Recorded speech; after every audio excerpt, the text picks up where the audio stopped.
melakukan genosida, sehingga jika dia melakukan teriak melihat kejahatan kelompok kriminal bersenjata organisasi Papua Merdeka, bahkan saat ini sudah memiliki tentara dan memiliki uniform, sudah saatnya negara bertindak. Selain itu, dugaan kita terhadap Australia yang terus meneriakkan pelanggaran HAM di Indonesia, baik di Timor Leste, kini di Papua. Padahal justru Australia lah atau tentara Australia lah yang menghabisi dan menggenosida kaum aborigin, bahkan saat ini nyaris punah. Sejarah Australia sudah mencatat bahwa mereka telah benar melakukan genosida, sehingga jika dia melakukan teriak bahwa Indonesia pelanggar HAM, itu sama dengan maling teriak maling. Artinya, kembali lagi saat ini dia meneriakkan HAM di Papua. Padahal kita tahu dia memiliki kepentingan di wilayah Papua dan bagaimana dia menguasai Papua Barat, sebagaimana dia kuasai minyaknya Timor Leste yang saat ini tanpa memperdulikan kemiskinan bangsa Timor Leste.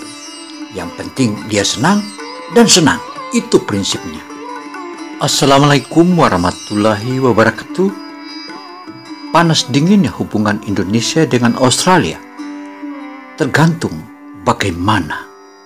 Manapun Anda berada, jangan lupa like, komen, dan selanjutnya subscribe.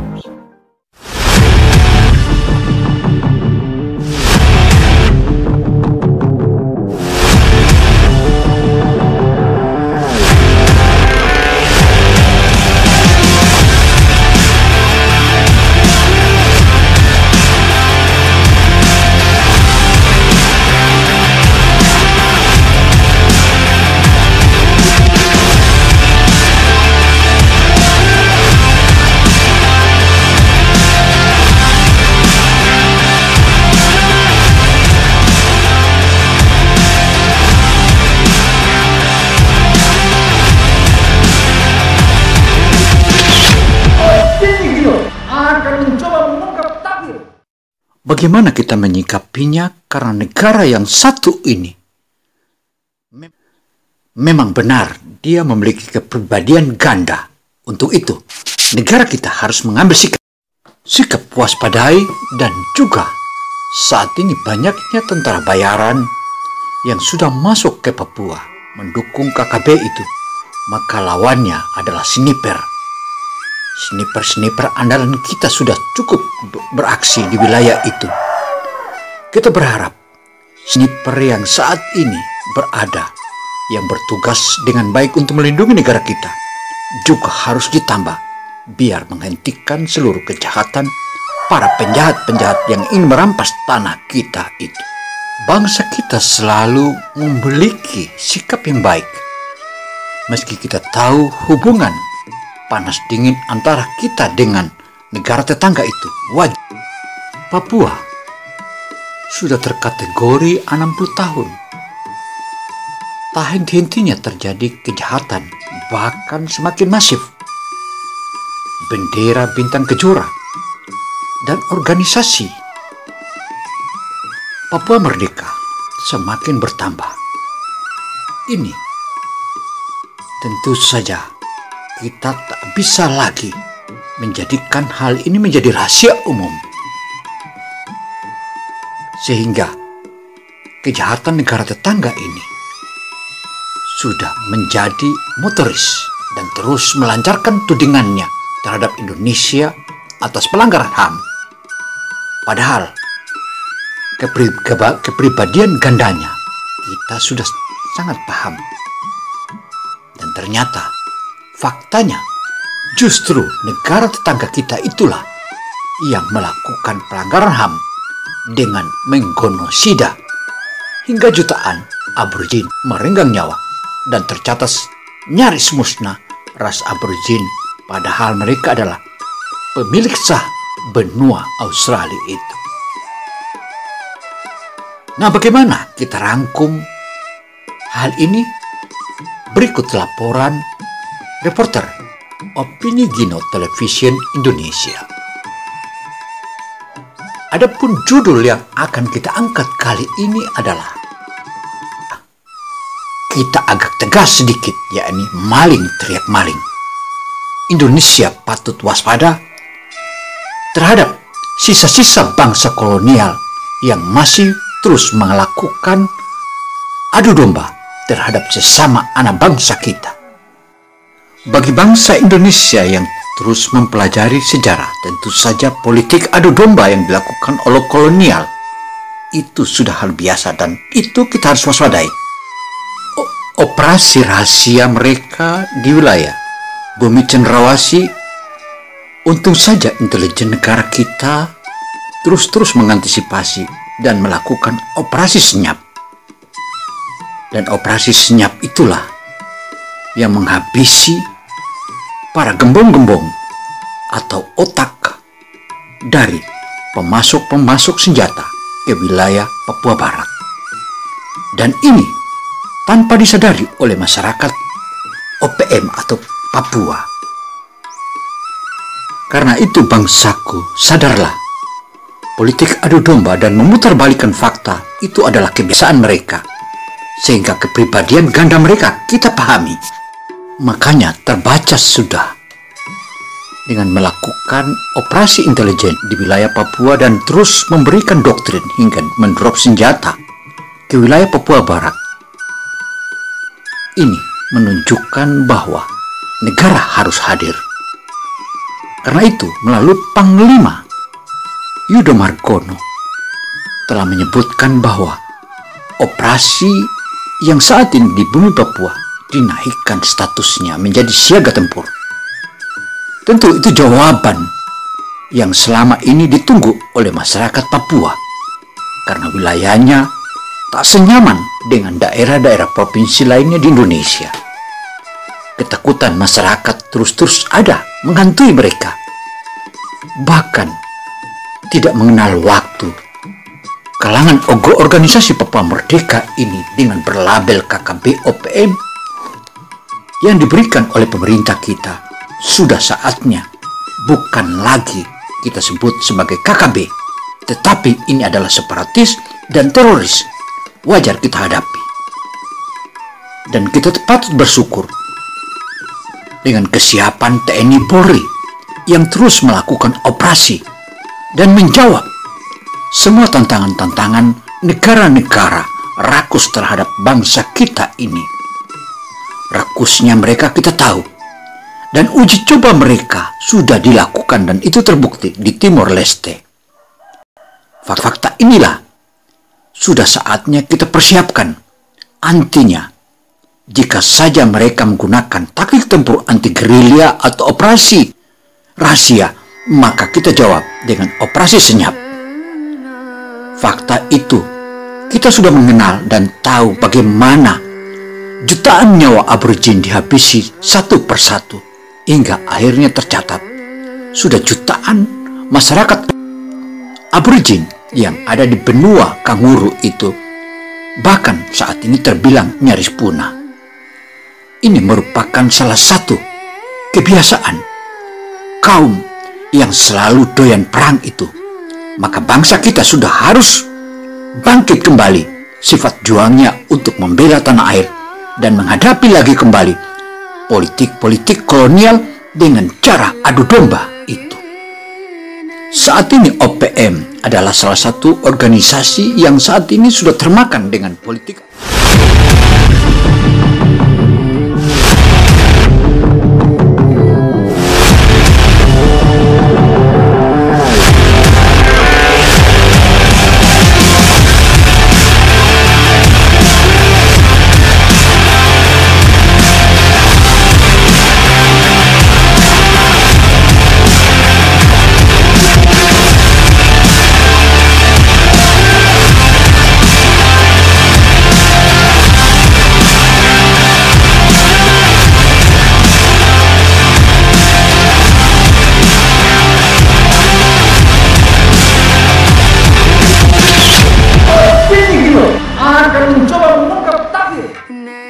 kekacauan yang sudah merenggang nyawa ratusan orang, baik sipil maupun TNI Polri, sudah tak bisa lagi kita biarkan.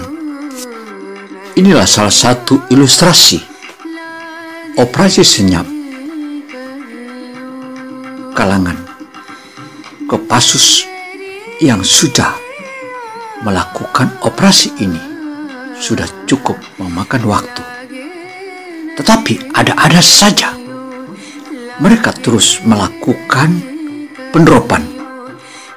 Bahkan saat ini masyarakat yang ada di sekitar sempadan antara Indonesia dan PNG ini sudah merupakan salah satu titik rawan, mulai penerapan amunisi hingga senjata.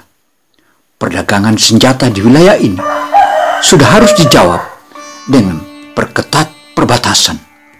Artinya, jika kita melihat keberanian organisasi Papua Merdeka atau teroris, kita bisa menarik tentang apa fakta yang sudah kita temukan.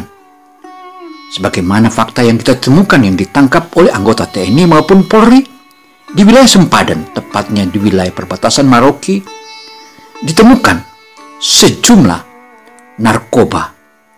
Inilah yang menyebabkan sehingga para organisasi Papua Merdeka atau teroris ini berani menghadapi TNI seketika mereka sudah on atau mabuk. Maka yang terjadi adalah bagaimana membantai musuh mereka, yaitu kita, TNI, Polri, dan masyarakat Indonesia. Makanya saat ini kita harus siapkan lawan dengan kekuatan penuh. Mereka sudah cukup banyak juga yang menjadi korban, tetapi ini tanpa disadari oleh OPM. Dan OPM sulit dan sangat sulit menyadarinya, karena doktrin mereka adalah janji, seakan-akan dikasih buayan mimpi bahwa negaranya mereka atau Papua merdeka, jika merdeka akan mendapatkan hasil yang luar biasa dan akan menjadi negara kaya. Doktrin itulah dengan mendapatkan fasilitas berupa budget hingga persenjataan dan amunisi, sehingga mereka termanjakan. Karena itu dari benang kusut yang saat ini kita patut memberikan informasi kepada OPM atau warga Papua. Lihat saja yang terjadi di Timur Leste. Apa yang mereka dapatkan setelah mereka merdeka. Demikian pula genosida yang terjadi di benua Kanguru. Di sana masyarakat aborigin nyaris punah, dibantai dengan pola genosida. Adakah yang mampu meneriakkan bahwa pelanggaran HAM yang dilakukan oleh kalangan ras kulit putih di benua milik aborigin hingga sampai hari ini masih mereka dijajah? Tentu ini merupakan salah satu pelajaran yang patut berharga. Di satu sisi, kalangan OAP atau orang asli Papua harus menyadari. Kita juga mengingatkan apa yang telah dipaparkan oleh Kristianto Oni, bahwa apapun kehebatannya tidak akan pernah melawan pemerintah, dan jika negara hadir di Papua maka tiada sisa. Demikian pula penyampaian lainnya, bahwa sadarlah sebelum engkau terlambat, karena jika engkau terlambat maka tiada penyesalan, dan penyesalan itu akan selalu berada di penghujung, bukan di awal. Mengingat maraknya kejahatan yang terjadi di beberapa wilayah, atau di salah satu wilayah di puncak gunung di provinsi Papua itu, tentu saja itu merupakan salah satu benang merah. Dan kesimpulan yang ditemukan sebagaimana data-data yang kita peroleh dari berbagai kalangan, ditemukan bahwa OPM atau KKB atau TPMPB semua sudah termakan doktrin adu domba atau politik adu domba ex-kolonial yang pernah menjajah bangsa kita. Di satu sisi, hasil bumi yang ada di wilayah tanah Papua itu tentu saja itu merupakan salah satu kebanggaan dan kesejahteraan untuk bangsa Indonesia. Dan perlu diingat bahwa hasil bumi bukan hanya ada di Papua, melainkan yang lainnya. Pulau-pulau lainnya juga di Indonesia memiliki hasil yang maha dahsyat. Demikian pula tambang emas bukan hanya ada di Papua dan juga tambang minyak, melainkan juga di daerah lain juga ada. Sebagaimana yang ada di wilayah Pulau Sulawesi misalnya. Mulai dari tambang emas, nikel, aspal, dan juga tambang-tambang lainnya juga ada di sini. Sehingga kolaborasi antara Negara Kesatuan Republik Indonesia menghasilkan yang luar biasa. Satu yang menjadi tantangan kita bersama adalah korupsi, terutama kalangan pejabat yang korupsi sudah selayaknya dihukum mati. Agar ada efek jerah. Karena jika tanpa ada efek jerah, tentu saja harta yang begini melimpah di negeri kita akan terus dikorup, bahkan dibawa kabur budgetnya hingga ke Singapura. Manapun Anda berada, jangan lupa like, komen, dan selanjutnya subscribe.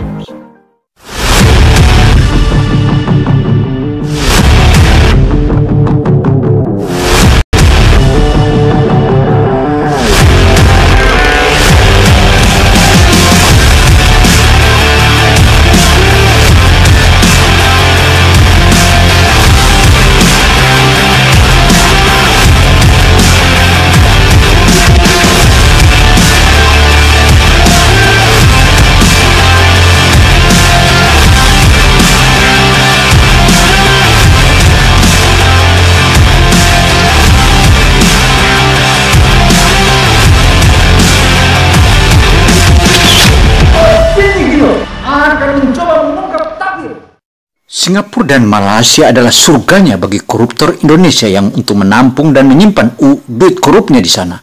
Demikian catatan ini, saya Gino Samsudin Mirsad melaporkan. Wassalamualaikum warahmatullahi wabarakatuh. Dan semoga informasi yang disampaikan opini Gino Televisi Indonesia ini bermanfaat bagi kita semua. Wassalam.